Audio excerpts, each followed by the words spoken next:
ऑस्ट्रेल में एक बार एक आदमी रहता था जिसे संदेह था कि उसकी पत्नी एक चुड़ैल है, और एक सेंट जॉन की पूर्व संध्या ने यह देखकर उसके संदेह को दूर करने का संकल्प लिया कि क्या वह शैतान के भोज में गई थी।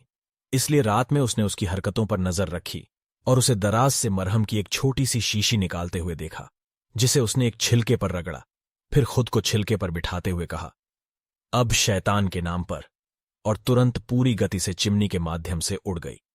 इसके बाद उस आदमी ने वैसा ही किया जैसा उसने अपनी पत्नी को करते देखा था, और उसके पीछे दूसरी छत पर उड़ गया और अंत में एक हवेली में उतर गया, जिसमें एक कमरा शानदार ढंग से रोशनी से भरा हुआ था और लोगों से भरा हुआ था। अपने प्रवेश द्वार पर उसने शैतान को घूमते हुए और चुड़ैलों को मेज पर बैठे देखा, जिसके सिर पर उसकी अपनी पत्नी बैठी थी।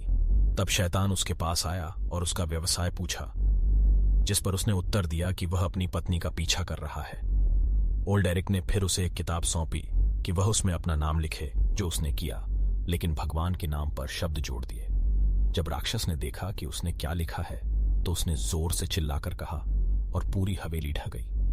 अगली सुबह उस आदमी ने खुद को खेतों में मानव हड्डियों के ढेर के बीच एक गड्ढे में पाया, लेकिन अपनी पत्नी को उसने फिर कभी नहीं देखा। नमस्कार मित्रों, मैं आशा करता हूं कि आपको यह कहानी अच्छी लगी। कृपया shop of ancient tales channel को सब्सक्राइब करें और हर रोज एक नई कहानी सुनें। धन्यवाद।